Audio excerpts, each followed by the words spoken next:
This podcast is for informational purposes only and should not be considered legal, medical, or mental health advice. The views and opinions expressed do not necessarily reflect the official policy or position of the podcast and are not intended to malign any religion, group, club, organization, business, individual, anyone, or anything.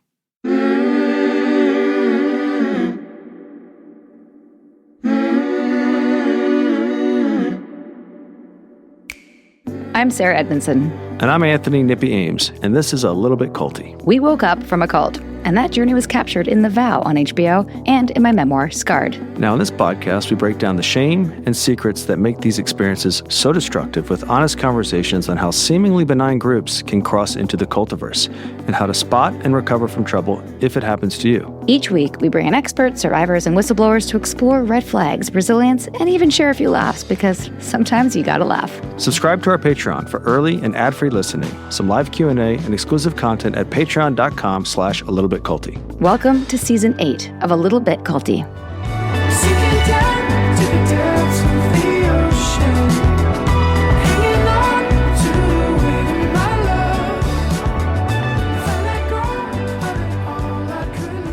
Welcome back. How about a welcome back? It's our podcast. You didn't tell me you hit play. I hit play. Or record. Recording. We are recording, and we have so much breaking news of things that are happening in the cultiverse. I don't even know where to start. You break news, I fix it. First of all, should I did there? Today, which means in a couple weeks, you'll be hearing from Dr. Christine Marie, the incredibly brave, badass woman who infiltrated the FLDS community in the Crick, in Short Honestly, Creek. that's a new branch of our government, which she just established. She doesn't know it yet. This documentary, if you've not seen, trust me, The False Prophet on Netflix, please watch that because you'll want to watch that before you hear our interview with her, which drops in a couple weeks. You will appreciate it more. You'll appreciate it more. That's sort of like breaking news in the cultiverse, but there's something else we haven't even talked about, and I know that Nippy doesn't know about this yet, so I'm going to Maybe I do. We'll find out. You're about to find out. It's a TikTok trend where the youth don't know it of America are breaking into Scientology buildings around the world. Actually, no, that's probably not true. In America, but definitely America. But recently, it just hit home because they broke into the one in Vancouver. Like a Scientology building I've walked past many times. Oh you know, the ones on it's Hastings. It's a total dump, first of all. And that was, by the way, near the old Vancouver ESP Center, Executive Success We were Programs. definitely winning in the cult wars. Yeah. Yeah. Although I still have friends in the Vancouver Scientology space. I hope you're listening. Carry on.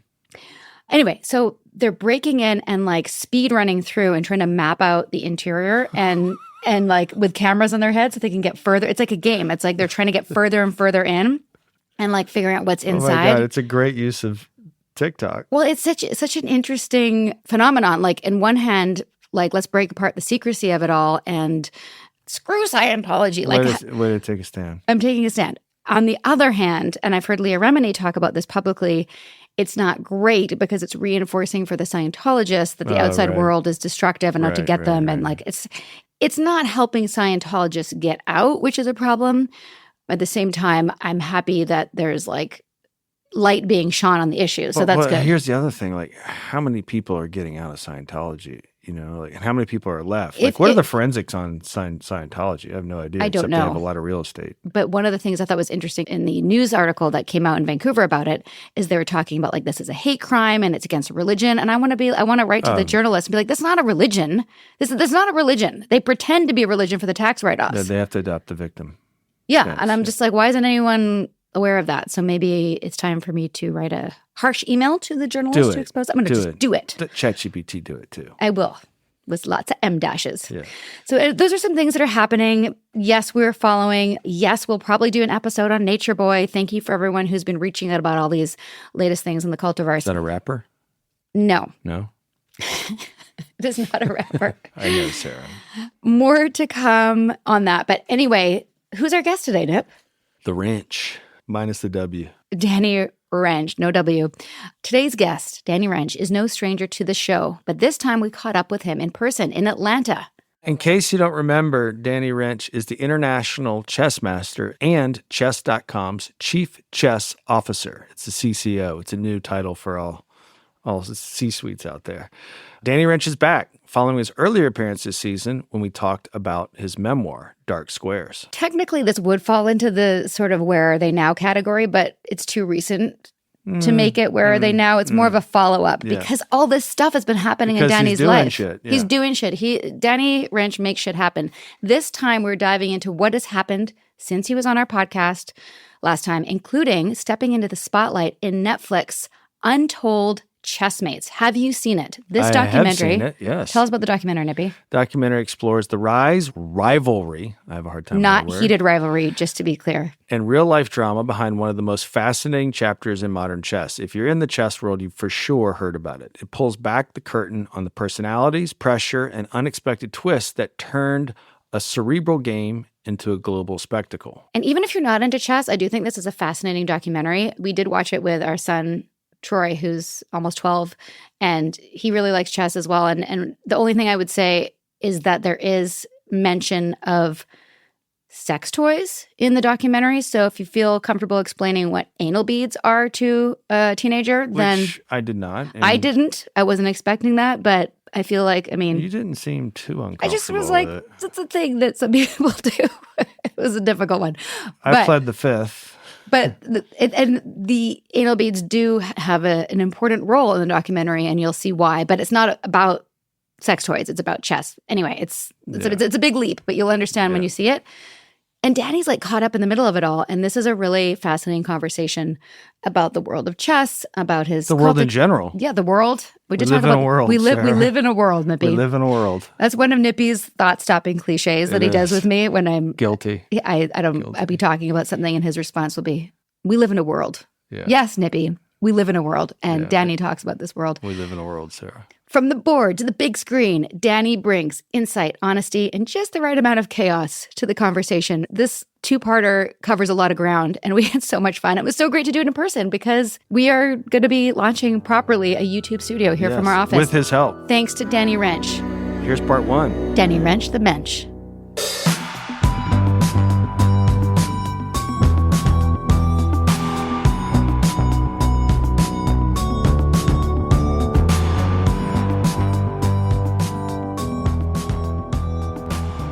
Welcome back to A Little Bit Culty, everyone. We are here with Danny Rensch. We're pimping his merch, as you will. It's the only time we've actually shared the spotlight with A Little Bit Culty. When this turns on, that means we're in interview mode. Danny was one of our all-time favorite guests back in season, I don't even know what. I have it up if you want me to check. Sure, you check that. But if you haven't listened to episode 1, we highly recommend it. It was such a great chat.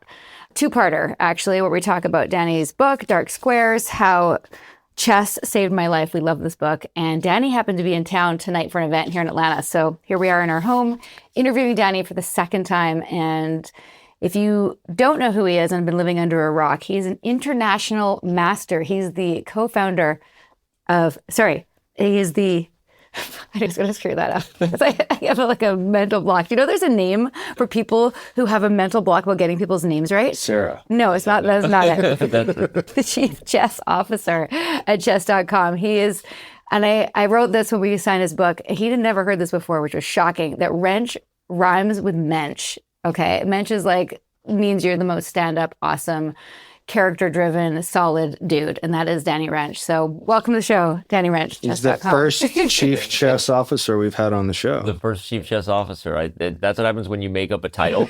You get to be the first. I wasn't going to say that. Of many things in that way. But anyway, thank you for having me. And I had never heard that before, despite the rhyming. So I really appreciate that. I'm really shocked that no one's ever said, Danny Rensch, you're a mensch or something.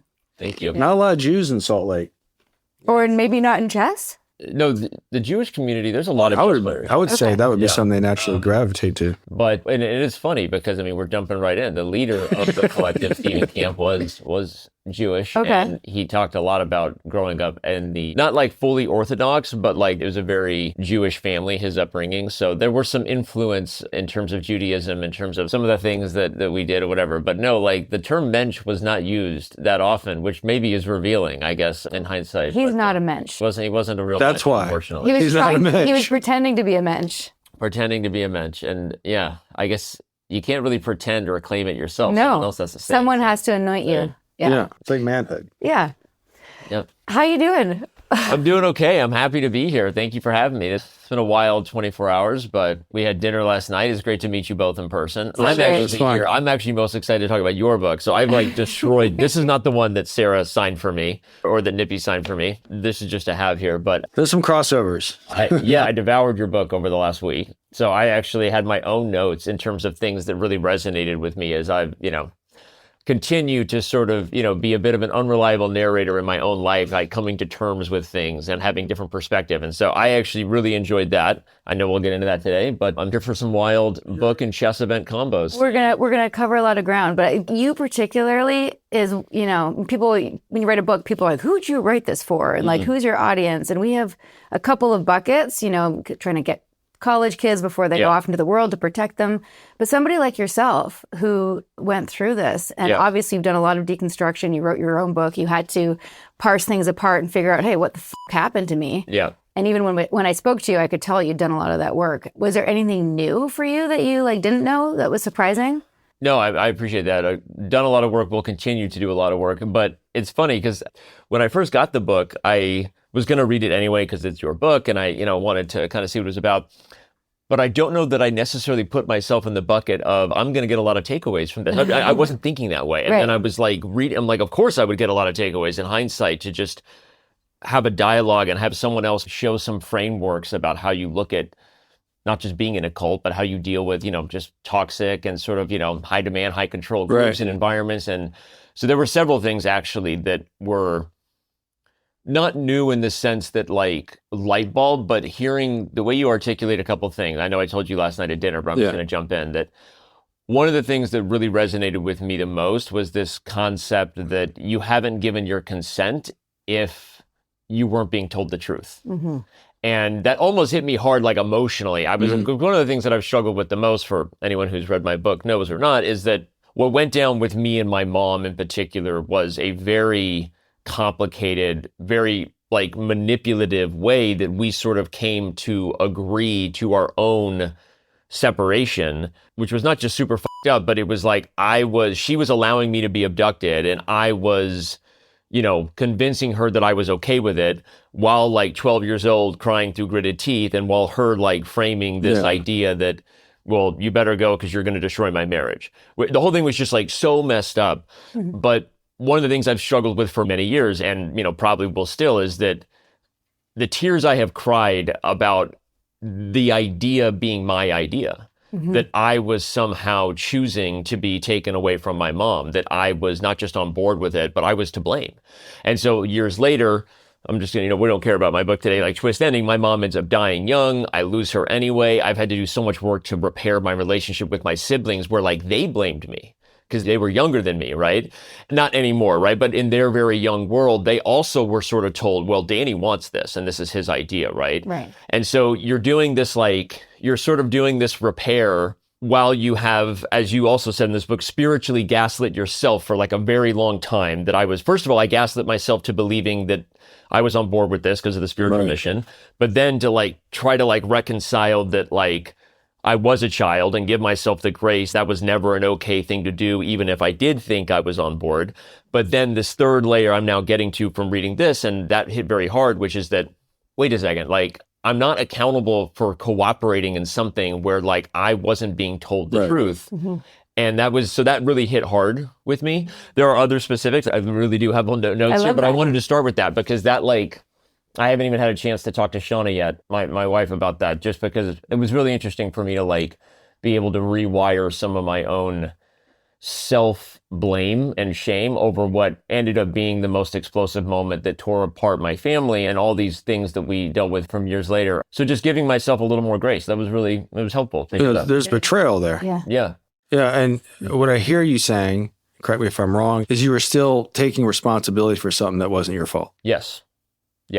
Very simple way to say, what you're saying is 100%. And I've been doing that for years, right? And even now, I'll talk a little bit about it's been overall very positive reactions about my book, not just externally outside of the group, but also internally. Many people have been very grateful and proud and hey, thank you for, I now tell people, I'm telling my therapist to read the book. I'm telling friends, I won't talk to you until you read Danny's book because it's so useful for so many that there's something out there that explains what we went through. And that's got to feel good. And so that's felt really good, right? The support and people just feeling grateful for that.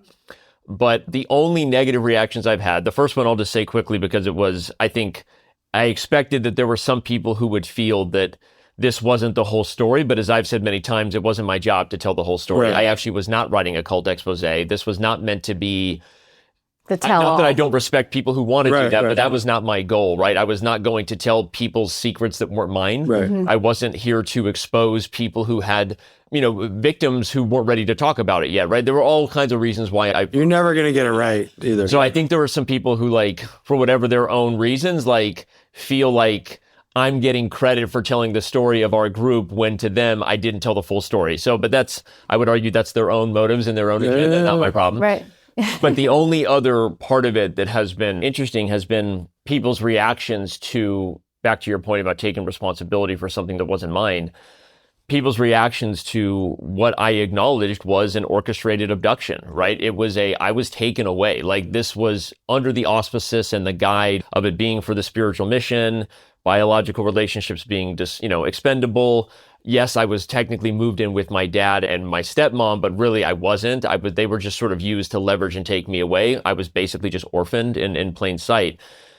And as I've described the specifics of what it was that happened and how me and my mom were manipulated, to anybody outside of the group, they're like, yeah, you were abducted. You were taken away. This was manipulative to make it your, so that you were complicit in your own abduction, but there's no other term for what happened. Mm-hmm. But people who lived it have had a very hard time with naming it that. And I think it's partly because I think there are two reasons. One, that's a very hard thing to acknowledge that you sort of allowed or stood by to. And not because I have any blame, but I think it's been hard for me. I blame myself, right? Let alone anyone else who would have been older than me to be like, yeah, that really was never okay. How did we all sort of look past that? Mm-hmm. And then the second thing is once you acknowledge that, I think it puts other things on the table in terms of a lot of what's happened in our group. And I think a lot of cults have this, is you have this sort of existential crisis of, was it always intended to be a cult or did it happen accidentally? Mm-hmm. How much of this was premeditated and there was motive and there were ways that people were actively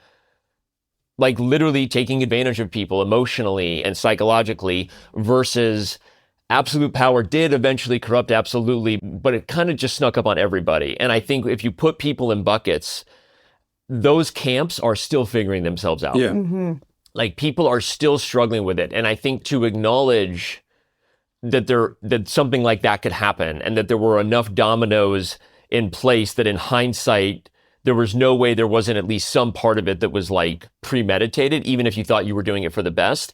I think that makes it very hard for people because if that's on the table, then what other pain do they have in their life that is on the table that wasn't accidental, right? That maybe was premeditated. So sorry, I'm rambling a lot at the start, but that's because you asked me. So that thing about just recognizing that I never consented because I wasn't being told the truth was it was very powerful for me. Okay. So thank you for writing that. You're welcome. Both of you. And now I'll shut up. It's your podcast. No. We don't want to hear. We don't want to talk. We want to hear from you. I think what you articulate too is it's case by case for people getting in as much as it is for them getting out. Yeah. And the more you can put language to your story, at least they can acknowledge, hey, even if I'm not comfortable doing it in the way that you do it, Danny, which I imagine is someone that they respect in the community, right? I think one of the things that allowed us is we had some social equity within our community. Is if they found it, put language to it, I'm feeling it, that's a start. Mm-hmm. And you're not going to be able to use force to get anyone to do it because the things that hook you and keep you in are pride, embarrassment, I'm stupid. Or sometimes your own shame over what you've done to help perpetuate the machine. And now which you have to forgive yourself for. It's easier to stay in. Sorry, go ahead. Yeah, which you have to forgive yourself for. Yeah. Right? Because that's one society hasn't really reconciled. We can go, you got fooled, you can go that. But if you were a perpetrator, and, it's loyalty to the party, 1984. Everything was loyal to the party. If you were loyal to the party and did some egregious things, it's a harder journey for you to go back and go, stop doing it, because you have to admit that you did those things. Yeah. And I think Mike Rinder, a guy from Scientology, is a guy that I think is the perfect example of someone like that. He was literally a front man legally for Scientology and perpetrated Scientology, and then did an about face and was able to kind of... Have you read his book? I haven't. I have an extra copy if you want it. I love it. He died a year ago. And we dedicated our book to him. And to me, like, when I saw him take responsibility for it, I was like, that guy... Not to put like judgment on it, but it's like he did way worse things, admittedly, and then did an about face and became a major advocate for taking Scientology, as much as he could. It's him and Leah Remini are the ones that have been the most... And that's a process within itself, Yeah. But to your point, you have to put language to it, and ideally people's process is going to be case by case, and hopefully they can come along to at least getting to that inner peace where they don't feel guilty or responsible for things they did not have a choice in. But also like our cults, and this is where yours and ours, which seemingly on the outside may be completely different, the overlap is the est of it all, right? The personal development, landmark, Scientology, all have this. It's a very mixed bag of all of mixed those bag, and that the overlap of the Venn diagram in that little crossover there is personal responsibility. Yeah. Right? You always have to see how you caused the thing. And, it's good to look at, what was going on for you that you felt that pressure to say yes. That's helpful. Well, that protects their life. In your journey into being who you are today. But you were also still a victim of a crime. Right? Well, both things can happen. The curriculum has a built-in mechanism for you to protect them. Yeah, because they want it to be all your choice and make it look like free will. Yeah. But it's not free will, as you said from the beginning, if you're being lied to. Yeah. And that just so we pay tribute to the right people came from Joyce and Nina, who did a whole thing with us about coercion and consent. And they're out there like trying to change laws right now and have been effective. Because if the knowledge is withheld, it's fraud. And which is why... it's been hard to convict people of coercive control versus crime, like physical crimes, because it's hard to prove that people do that. Yeah, you can't fingerprint for emotional abuse. Which is crazy, right? Yeah. I mean, it's not crazy, but it makes sense. Yeah. That's why it exists. That's why it has existed for a long time and probably will continue to exist. And back to the purpose of your book, right? Hopefully educating people and giving them some sort of framework, some mental models where they can spot these things. Before we hear from our sponsors, just a quick reminder. Our book, A Little Bit Culty, Navigating Cults, Control, and Coercion, is officially out and available on Amazon. Signed pre-orders have closed, but you can still get your copy today. This book is the culmination of 5 years of conversations, interviews, and research.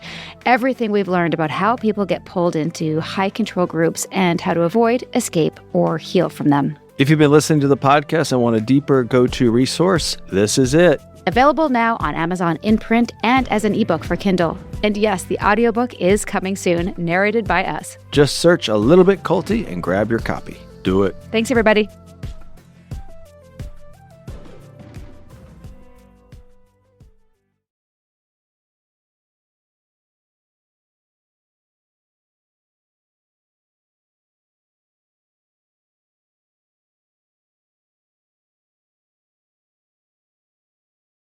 Lately, I've tried to be more intentional with what I wear, because as a parent, I have approximately 90 seconds to get dressed before someone needs a snack or a ride or emotional support over something. So I just need clothes that work. No fuss, no outfit spirals, no does this go with this and whatnot. That's why I keep going back to Quince, and I'm so excited that they are still our sponsor. Everything is effortless, comfortable, and makes it look like I tried. They've got some incredible spring pieces made from 100% European linen, organic cotton, and super soft denim. Think lightweight linen pants, easy dresses, and tops starting around $30. Breathable, wearable, and on repeat. Here's the best part. It all looks way more expensive than it is. Quince cuts out the middleman and works directly with ethical factories, so you're getting high-quality pieces for 50 to 80% less.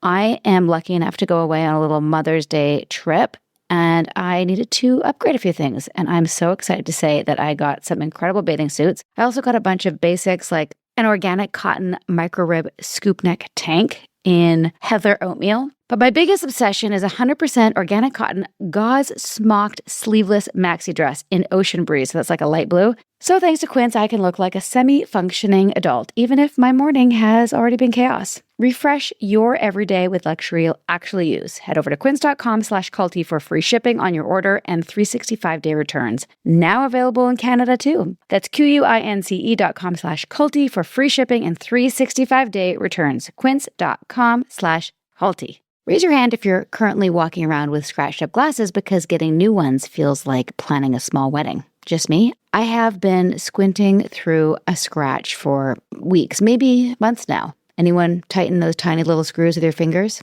Just say the truth. It's hard. It's one of those things on the to-do list, getting new glasses. It's like taking your car to the mechanic. It has to be done. It's a big schlep. It's a rigmarole. The whole thing's ridiculous. You sit in an appointment, you have to go into a waiting room, you have to get the hard sell on all those lens upgrades, and then fork over what sometimes feels like a car payment. So we just squint through the scratches like pioneers. But then comes Zenni Optical, which honestly should have existed decades ago. They would have helped the pioneers for sure. Pick frames online, upload your prescription. They ship to your door. Prescription glasses, sunglasses, blue light blockers starting at under $30. Nope, that's not a typo. $30. And here's where it gets fun. At that price, you stop treating glasses like some precious heirloom. Get those serious work ones. Get those ridiculous statement ones that only match one outfit. Get backups for your backups. One for your car, one for your bedside drawer, one for your purse, one for your special fancy purse. They've got over 150,000 five-star reviews, plus virtual try-on so you can see how frames actually are going to look on your face before committing. Honestly, I'm just mad I spent so many years overpaying when this existed the whole time. So if your glasses are overdue for a refresh, now is the time. Go to zenni.com/podcast and use code podcast15 for 15% off your first order. The styles sell out, so don't sit on it. That's zenni.com/podcast, promo code podcast15. Get yourself some glasses, people. Happy shopping.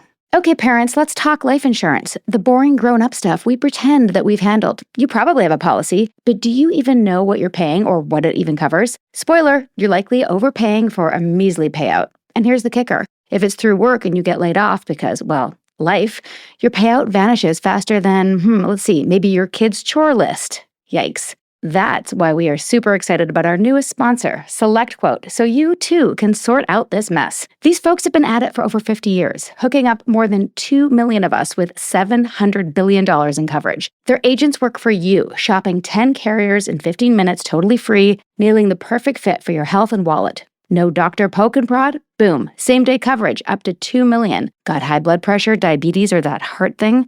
They've got options that don't ghost you. Finally, insurance that doesn't suck. Get the right life insurance for you for less and save more than 50% at selectquote.com/culty. Save more than 50% on term life insurance at selectquote.com/culty today to get started. That's selectquote.com/culty.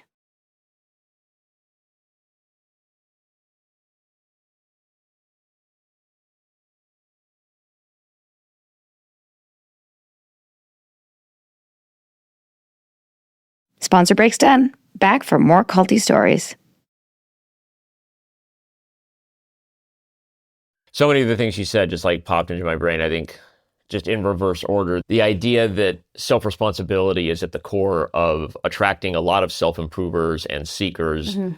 And it's so hard even for like a kid to give his own like child self grace because that was so indoctrinated into me. And then I turned those muscles of self-reflection, my own version of Carl Jung's, quote, I did all those things to build big muscles. So the fact that I see the strengths of being overly self-reflective makes it even harder for me to give my inner child like grace because it's like I built up an identity around, I'm fine, don't fuck with me, I figured it out. Yeah. Right? And so then you're like, I've carried so much of that for a very long time because when you see the pros of overcoming your trauma, it makes it like, all right, I don't need to go really acknowledge that this really deep pain that every once in a while comes out sideways or did for many years for me, like whether it's, drinking too much or whatever I would do to like my wife always says, and this is just true, like the truth always comes out. You decide if it comes out straight or sideways, right? Yeah, and depending on how you're dealing with your shit is when the truth is coming out sideways or straight, right? And like, so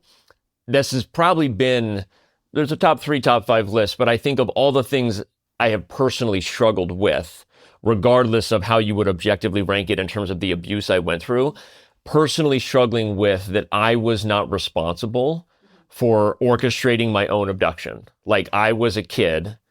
I was the least responsible party in that in terms of how you would rank anybody. For sure. But the pain that I have now had to carry, especially with my mom passing early, especially with trying to carry the mantle of, I care about my younger siblings, right? I care about how they felt about it. And then I have younger siblings on the other side. And I don't want them to feel like it was their fault that they only remember me in their family. Like Dorian and Sadie, my younger siblings, were 5 and 7 when I came in. So there's been all kinds of pain on the other side of making sure that they know that as I found myself and essentially said, hey, what happened here with dad and your mom was not okay, that can be true while also saying, I love you dearly, and I am your brother, and you should remember me that way. But what you don't know is I was only there because I was taken away from my other family. And so I've tried to like do so much of that work, and at the same time had a part of me that blamed myself for the whole problem. Right. Because if I had just not allowed myself to be manipulated, we wouldn't be here, right? And so just thank you I really mean that. Like I'm holding back emotions because that actually really hit me. And I was like, I need to do more work on this for next therapy session. And the other thing you said that I'll just jump into, because you mentioned language. And so since look at me, I'm interviewing you too about your book. Let me tell you what I've come to tell you about on your show today. I love it. So I made a joke, made a note that the idea of language becomes specific to group, further isolating you from the outside world, I think was very much an experience that anyone in our collective, the Church of Immortal Consciousness, had. And hearing languages that are funny with other cults, because a lot of times there's also crossover. There's a Venn diagram of similar words or words that are used, or different words that are kind of used to have the same meaning. The process and clearing and, hot seat. Yeah. Those are things that were used, but then also sort of being in integrity, and then like what was the word that's like when you're not? It's like in ours? Yeah. You were disintegrated. Yeah. Right? You had a disintegration. You could be disintegrated and you could have a disintegration. And so for us, there was also this term demerged. Yeah. You were either like merged within the collective like consciousness and you were like living by the teaching, or you were demerged. Right. Yeah. Right? Yeah. And so I made a note about that. And so that, along with just a different use of words people know, like integrity is a word people know, but how it can be used as both like noun, verb, different ways to describe where you're at in your current process, right? Yeah. I just made a note that I think that was just an interesting way to appreciate how hard it was to kind of reassimilate with the world, but also, similar to what I've said the first time I was on the show, not throw certain babies out with the bathwater either, right? So you go, there's this self-improvers diagram, people who self-reflect and are willing to do some hard work for whatever reason. Maybe because we were really early wounded to believe that we weren't good, we have developed these skills of being willing to seek good. I don't know what it is, right? But you have this people who are looking for this, and all these terms that you have used to kind of build up how you do this, but then you learn that language and that framework is also like messing you up and keeping you separate. So anyway, that was another note I made. Language is the thing that since leaving and since I'm so sensitive to the use or abuse of language. Yeah. And people forcing you to use certain language. Or labeling you. And redefining terms. It's like, I know what you're doing. Yeah. Well, this from your... No, I say monologue because I love monologues. They're guitar solos. Your guitar solo. From your previous guitar solo, you said something about how your tendency to be like, yeah, I figured it out. I'm good now. Like, is. I don't do that. I don't remember cracking that joke. One of the love Nippy is that he self-reflects, but it's in his own special way. His own special. Exactly. I call him the self-cleaning oven. He'll come back. I do self-clean. And you know what it sounds like? After he'll come back and he'll be like, have you thought about your behavior? Which is his word. I have to translate it into my head going, he's apologizing. Have you thought about why we're here? Yeah, this is special. But no, what I was going to say, your part about, just to say that's a very common thing, right? Like, and you even mentioned it last night at dinner, like, how do we glean the nuggets from this? Our last chapter of the book is like, we made lemonade. Like, we took our shit lemons, we made some lemonade. And that's I think that's the only way to do it. And at the same time, we can all spiritually bypass ourselves if we don't. Like, yes, you can be like, oh, I learned this is my master teacher. This is my greatest lesson. And I'm turning pain into purpose. Can be so good. And you also have to do all this other work to make sure you don't like whitewash it, right? Like, don't just say like, I'm fine now. Yeah. So how do you do that without further beating yourself up? And I think what you said is really key. It's like looking at that little kid and going, you were a kid. You were being lied to. You did not choose it. And you were surviving. Like, you were doing what you had to do to survive. Yeah. Like, you didn't even have any shoes. Let's just remember that. Yeah. No, what you're saying, I mean, is so true. And it's like, how do we cherry pick and or keep the baby that is, even if we went through hard things, we can all choose where we go from here. We are inspired when we see others alchemize literally their pain, their obstacles into something great.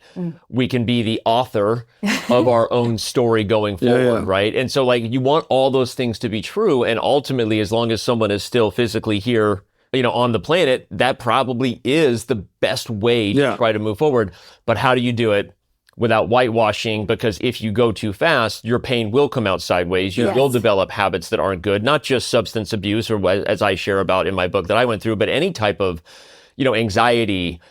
People have so many issues they walk around with that are invisible to the rest of the world, but are literally they are the symptoms of this shit coming out sideways, right? And so so to answer the question, I don't know the recipe, right? Other than, I do think your kids are a really key trigger for it, because I think when you look at your kids, it's impossible to not just see them with just absolute, just whatever it is, right? It's not just unconditional love. It's like this cosmic feeling of they are perfect no matter what. And you go, did anybody ever feel that way about me? And you go okay, someone must have. So even if they didn't, I feel that way about me. And if you use them as the entry point to where you can break down time, it's a lot easier, I think, to create the space to whatever that is.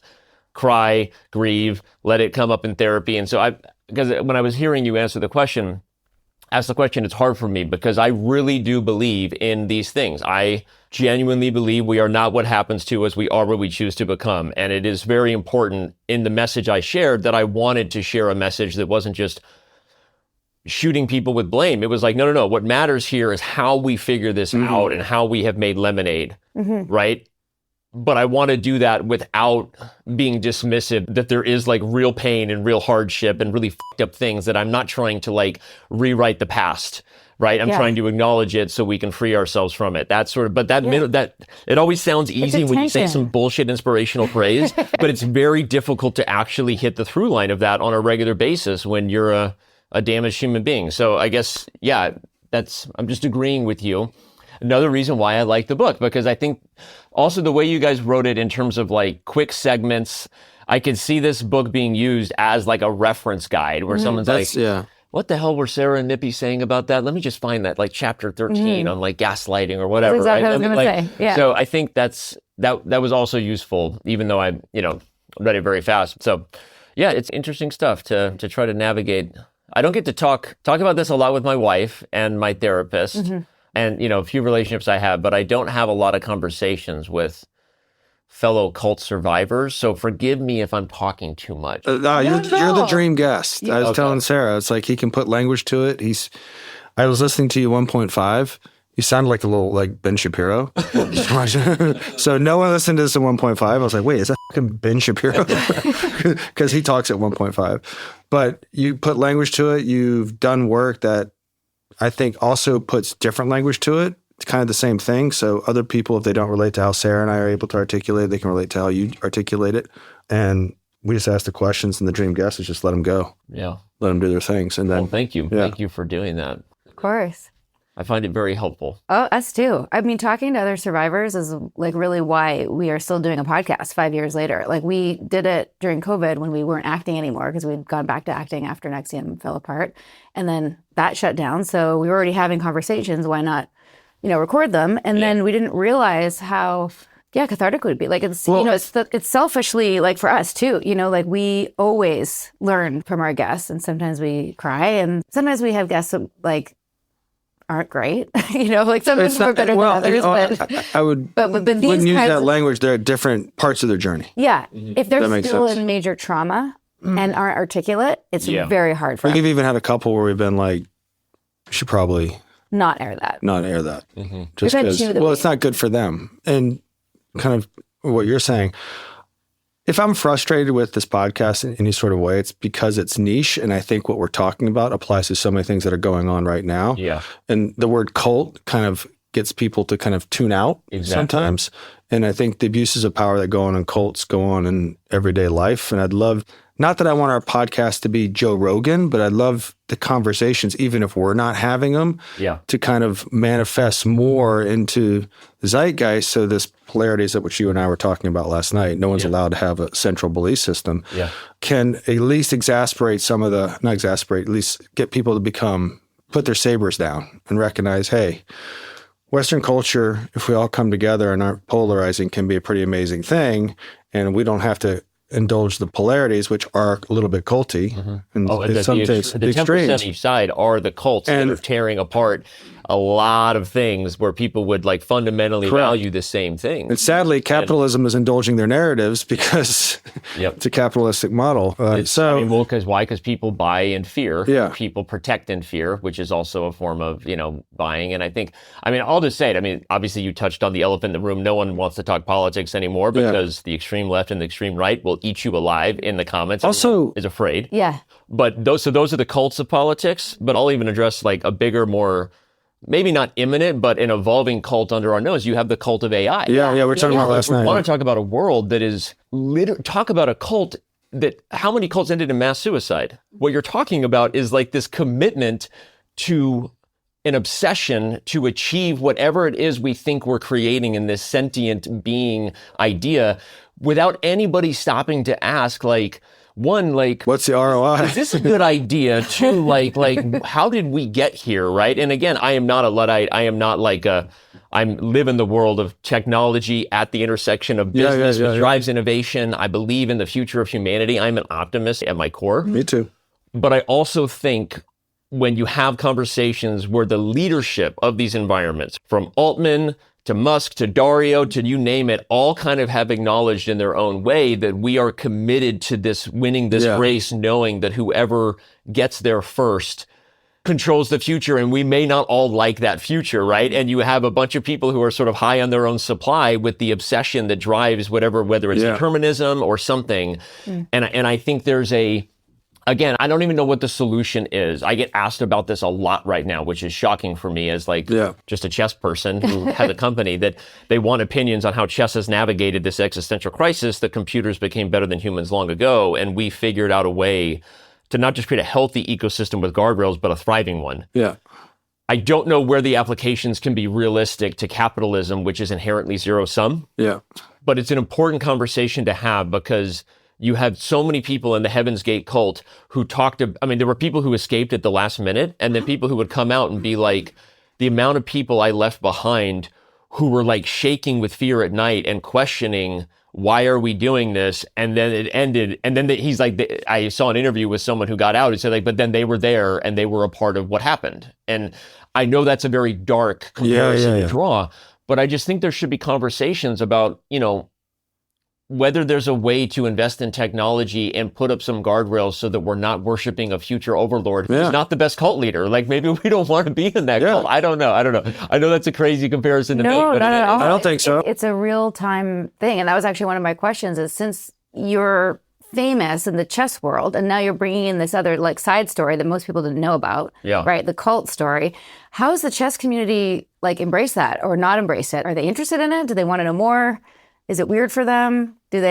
What's happened? It's yes on all sides of it. Mm-hmm. How do I give the most succinct answer to this? What I would say is, and this isn't just self-fulfilling pat on the back, what I will say is this: everyone who has actually read the book, I have heard not just thank you for sharing your story, I had no idea you went through this, and even many who've said, I have people come to me randomly and say, I want to like apologize to you because I have been one of your anonymous haters on Reddit. And I just had no idea who you were or what you were about. And I am like shocked by not just what I've seen of what you've been willing to share, because a lot of what I share is like, I wasn't going to do this without sharing my own warts too, right? And so that's been really great to know that there are people giving it a chance. But there are still so many people who either just like in the chess world think it's a chess book, so they're still not reading it. And I'm like, this is not a chess book, right? Or they think I'm just doing it to like capitalize on the cheating scandal moment, or they think I'm like doing it for business. This is not a business book. This is not that at all, right? So I think I'm not saying there may be some who've read the book who don't like it, and maybe, but because I tend to hear from all my haters anyway, I feel like if people did, they would let me know. I think most people who've given it a chance have been, happy that they read the book. And I think a lot of people in the chess world look at what chess.com is and where we've come and my position as a business leader, that they have made just assumptions and filled their own gaps, that it's either just some business pat yourself on the back book, or it's a chess book. No matter what I try to tell people, it's not a chess book. So in fact, publisher was frustrated with how it was being categorized. I think on Amazon, it's listed as a chess book. Really? And we're like, hey, like we put a lot of effort into this being this is a memoir. This is not a chess book, right? And so someone's going to order a chess book. Exactly. So the book is, not that it matters, but the book is doing well in the sense of more and more people are reading it. And so as far as, I wrote the book for people to read the book, right? I wrote the book to share my story in whatever way that helps anybody and to connect with people like this. I wrote the book because I want to connect with people, share ultimately stories of like growth and love and the things that we want, through the lens of being honest about the hardship, right? And so that part of why I did the book is happening. And that's the only thing I can actually focus on. But yeah, the chess world has been an interesting one to navigate because many have been slow to even consider that they would get the book. But those who have, it's been a very positive reception. Has Maurice actually read the book? Yes. Yes. And I went to dinner with Maurice. And you should have Maurice on your show, by the way. You should. By the way. Totally should. And so context. Okay with this. So I'm going to say this. We'll give context. I'm going to say this because I think he'll be. So you know that Maurice was a Jehovah's Witness for a while. Yeah. You do know this. I think you told me Give context to who Maurice is. Okay. Maurice Ashley is a grandmaster. He's actually the first black grandmaster ever in the history of the world. Originally born in Jamaica, but he's an American black grandmaster. He is an ambassador and an influencer. Before that was a term that has inspired generations, including yours truly. Mm-hmm. And he's just an incredible person. And he's a great example of, I think, like, also ahead of his time in so many ways of just knowing that chess always had the potential to be more accessible, faster, more fun, more diverse. It was all the things chess could be when you thought chess was just for like two old white dudes for 7 hours smoking in a room by themselves, right? Like Maurice, brought like an edge and a charisma to what he did in the game, not just in terms of his personality on the board as a player. He's very good, but he's a very well-known commentator and broadcaster. So, and he's cool. And he's just cool. And a V-Week participant for everyone. But he has a fascinating life story. Yeah. I know he has his own like book and movie deals that he's working on, and I will text him right after this, but I know he's mentioned it briefly before, so I think that gives you an in to have him on the show. I mean, he has his own experience coming up as a young man, and he was in and out of Jehovah's Witness, and then obviously you have experience with him being brought in to teach chess at Nexium. 10 straight years he was there. Yeah, he was there at every Vanguard week, every V week. Yeah, and so he told me a lot about that when we had dinner, but I will let Maurice give his own endorsement, but he loved my book, and also a lot of what we connected on was, we talked for hours over, our own relationship, not just with power, but with God, and how we have arrived at what we currently believe and feel now, and also just generally, what chess specifically did for each of us in that same lane of like, saving or transforming. So Maurice is great. He's awesome. Great guy. He never, maybe we'll ask him this as well if he comes on the show, but like he never took any curriculum, right? Like he just came and did chess stuff for us. Like he met Keith, obviously. Yeah, he met Keith. I don't know about, we talked about, you had told me that he was there. So I like sprung that on him when we were having dinner. It was the last time I was in St. Louis. And he told me how he got invited. He was like, it was just this group who like was offering to pay me well and come up and teach chess. And like, that's what you do. And that's what I did at the time. And so his relationship with it was just like any other chess camp that he would get hired to. And he said it wasn't even until like 7, 8, like a few years in that he even started to like notice anything that was odd, or they didn't even like push to like expand his involvement in the group till he had been coming for a long time. He was just like somebody who was coming to teach chess. And I know he met some people in the group that he's maintained relationships with. And so anyway. But even when he was in New York City, he would, there was like a volleyball group that met on Sundays and he'd come down and play volleyball. I think he may have been dating someone. Amy. Yeah. Oh. I didn't know if that was public, but now it's out. Yeah. Way to go. We can always cut it. Way to go, Sarah. No, I texted her. I don't think they would mind. Yeah, I texted her about the book, and she's waiting for the Audible. But I just think, like, when I think back to those 10 years, like even my first year at V Week, the person running it made it fun. We had Maurice coming. We had like river dancers. We had a hypnotist. Like it was like a retreat. It was a corporate retreat, and it was fun. And then the leadership changed, and it became more and more laborious and like work oriented and kind of like morose by the end. There's a term in sports: the team always takes on the personality of the coach. And the person who was organizing V Week was Claire, and it kind of took on her disposition. She was one of stiff, the Brofmans. Rule bound. Yeah.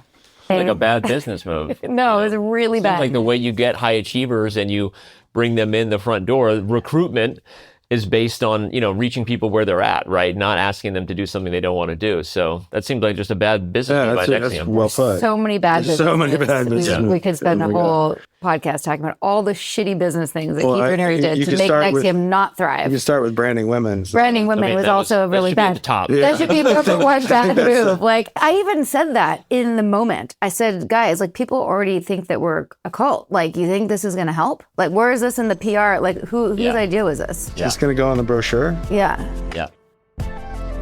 Let's take a little break from the Cultiverse. Here's a word from our sponsors.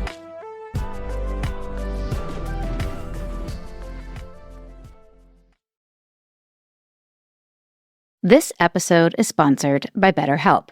Real talk. May is Mental Health Awareness Month, and honestly, the timing feels kind of personal. Between wrapping everything up for the podcast before summer vacation, planning 3 birthdays, promoting the book, and trying to keep our lives from turning into total chaos, my brain has been doing Olympic-level overthinking at 2 a.m. There's a reason they call it Maycember. And I think a lot of us walk around believing we're supposed to have all the answers on our own, like if we just try harder and organize better and buy another calendar, like one of those electric sort of digital ones that go on the wall, suddenly we'll feel calm. Spoiler alert. Nope.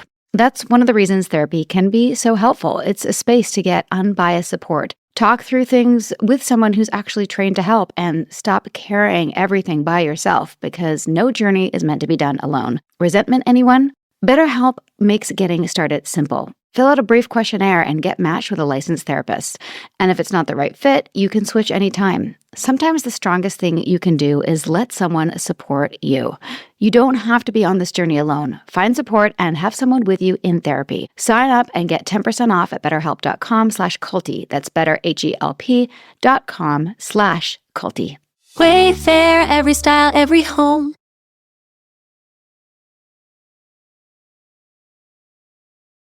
Thank you for listening. Now, let's dive back into the Cultiverse. I had a thought just now. Don't do that, Sarah. Stop it.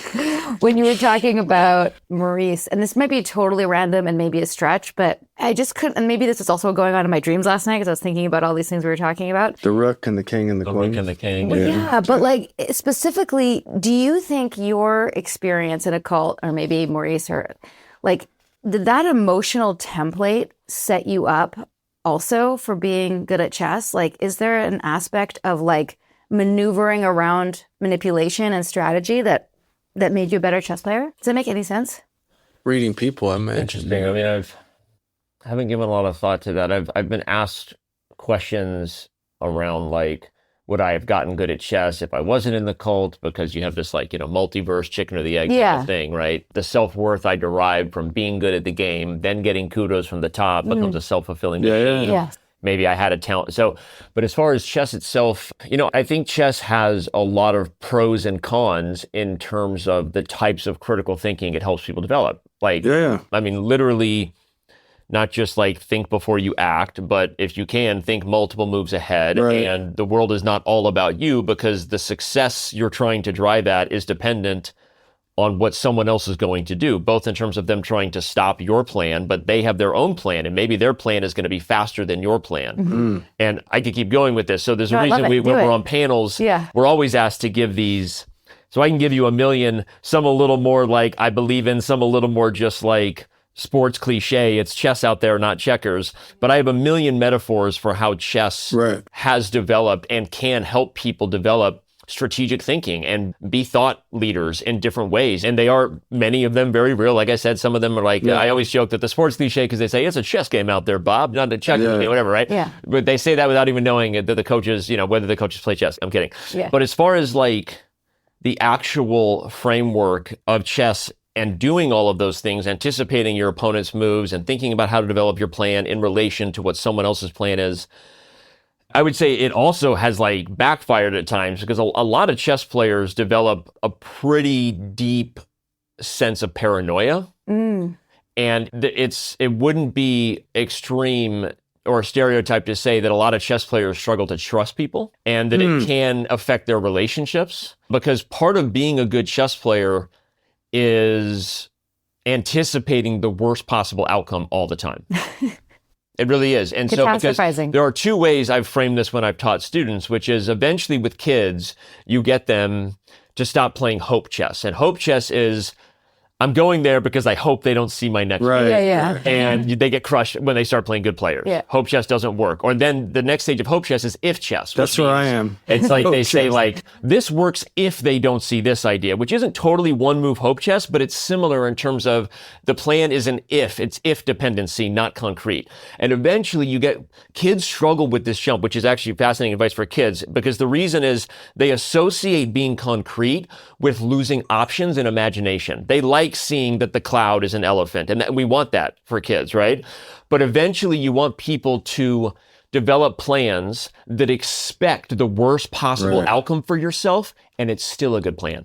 Or better said, as I've told kids, strong players don't make moves based on ifs and hopes. They make moves expecting the best move from their opponent, and it doesn't make a difference for their opponent. They're still going to win. So it takes a while for a kid to see the strength in the force nature of how concrete chess can be, that you now really are in control of your own destiny, your own story, because they want to be in the, it's actually funny, they want to be in more of the imaginary world, roll the dice, they either get lucky or they didn't. And I think chess is very powerful for helping kids have even a stronger sense of agency, that your success is not dependent on getting the right card or a dice roll. So I could go on rants about why I think chess is the best game for kids in so many ways. And we're not even getting into the fact that chess is the most intimate loss you will ever have, because it can leave you with a feeling of, I'm just not as smart as that other person.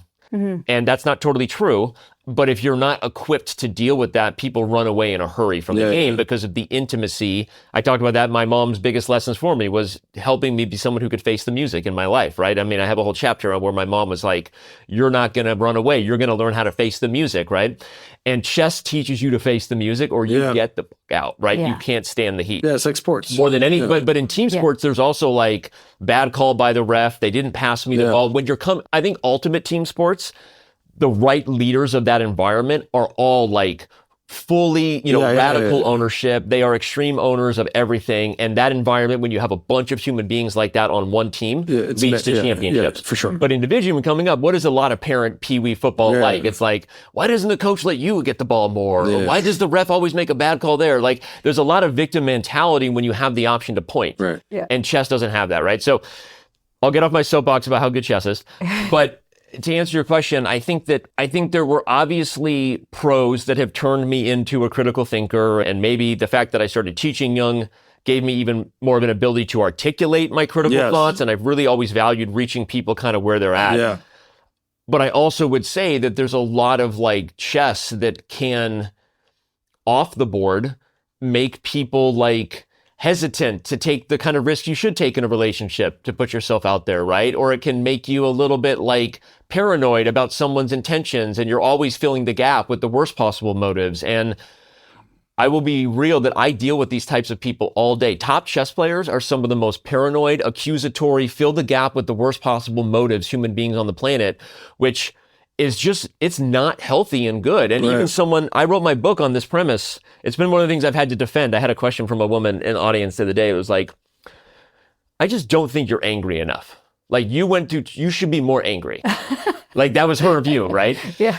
And I was like, well, thank you. First of all, validate your feelings. Yes, and, which is a fancy way of saying no, but I don't agree with you. I basically said, yes, thank you. I've been angry. And in no way do I think someone should jump past the stages of anger. Yes. Don't get me wrong. That said, I would say that was not the goal of what I shared here. In fact, a big part of what I was trying to do was to say, I actually left it to the reader to decide if Stephen Camp's motives were always clean or not, as much as I could. Right. Mm-hmm. My relationship with my father has been a very hard one this whole lifetime, right? But I left the motives to like, here was a person who thought he was trying to do best and left a lot of damage because his wounds were coming out sideways and couldn't deal with it. And he thrived in a world where he was maybe getting power, right? Mm-hmm. But it doesn't necessarily mean that I'm attributing as much motive as maybe you would like, because maybe this person in your life, it's easier for you to believe the motives there because maybe that helps you sleep at night. And I don't actually know that's always healthy to like attribute the worst possible motives of people. So that's my soapbox on that. I gave you a much bigger answer than you asked for on this chess question. No, I love all of those tangents. It's a good segue into which one? Hans and Oh yeah.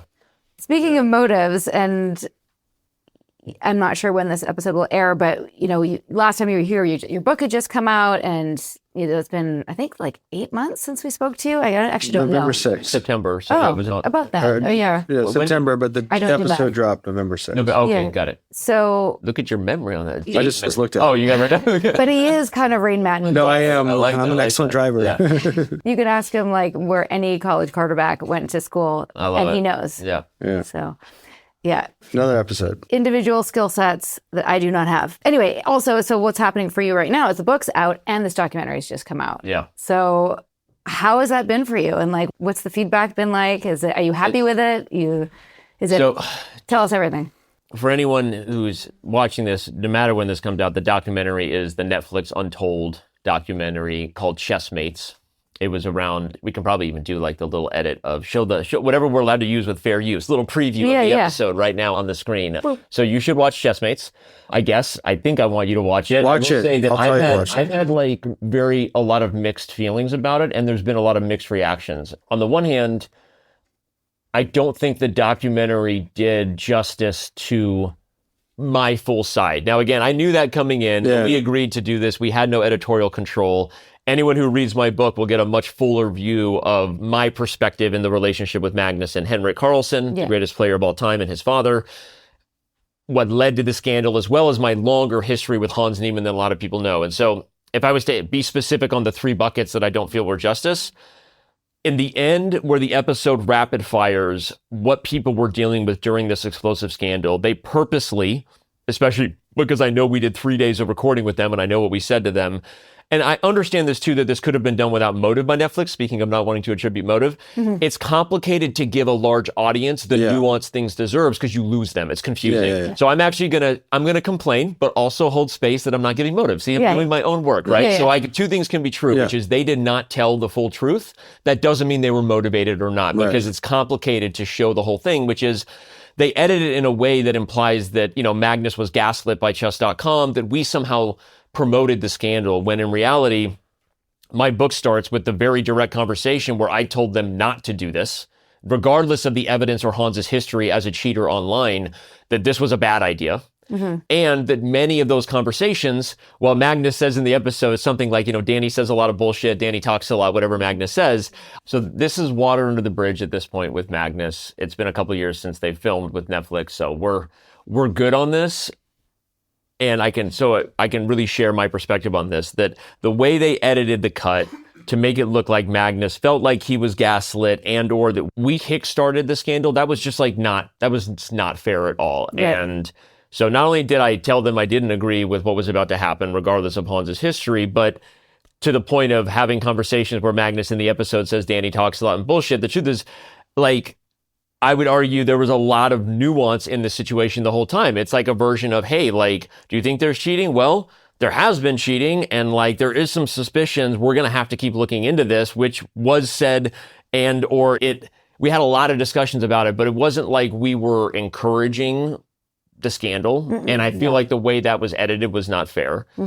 The other thing that really didn't come across well was just the level of compassion that we had for Hans as human beings, as parents. Like, we were like, I even said on camera, which they cut, I'm like, look, like, there was no evidence he was cheating over the board, but even if there was evidence, like, he didn't deserve the anal beads scandal. Like, what happened for this kid to be forever associated as the person who used the beads? Because frankly, mainstream media just didn't give a shit about whether the story had any validity. It was one of those stories that was just too good to check, too good to fact check, right? Yeah. And I guess the way it framed in the end, as if not just like we were a part of it, but more positive on that, was just not fair. And that was not how we ever felt at all. And like, yes, they did ask us about whether there was a growth in membership because of what was happening. And we were honest that all scandals tend to lead to growth for chess.com, whether we like it or not. But it really lacked like the nuance and the compassion. And we even we cried about how intense it was and how bad we felt for Hans. Like, so that didn't come through. Right.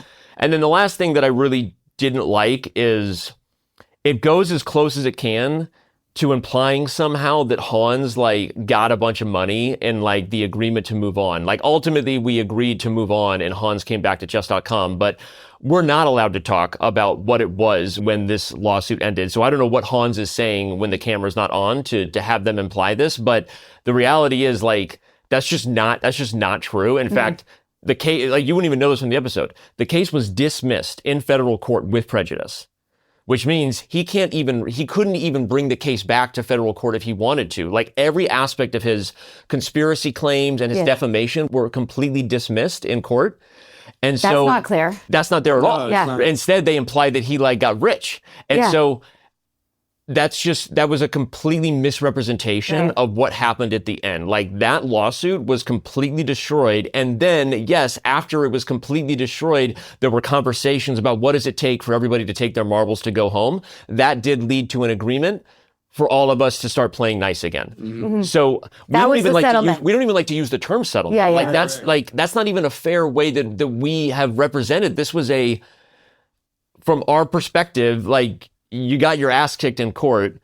There were still a lot of crying and threats going on. We wanted to move on and we agreed to take our marbles and go home. No one is allowed to talk about the specifics. You see how careful I'm being in this? And so either if Hans said things that he's not allowed to say when the cameras weren't rolling and that influenced their editorial, or if they made a choice to like imply somehow that he won, which is how it came across, right? That was just not fair. And so those three things would be my three things that I'm like, other than that, I kind of go, yeah, everyone was represented fairly. Right. Those are great caveats. And I appreciate your inclination to not apply motive. Yeah. But if there was a motive here. For who?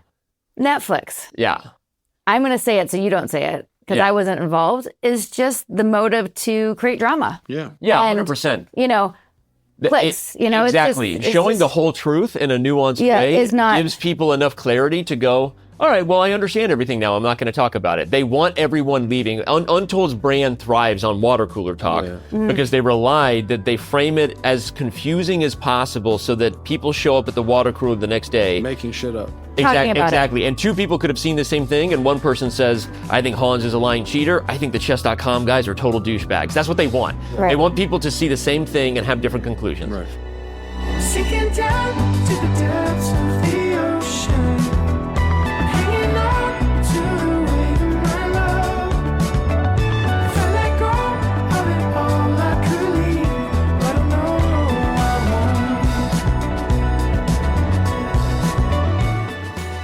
won't. We hope you're enjoying A Little Bit Culty. If so, please do show us some love. Drop a rating or leave a review. Hit subscribe on Apple, Spotify, or wherever you listen. And subscribe to our Patreon at patreon.com/alittlebitculty. Even better, send this episode to someone who needs it. Maybe they're in a cult. Maybe they're just a little bit susceptible.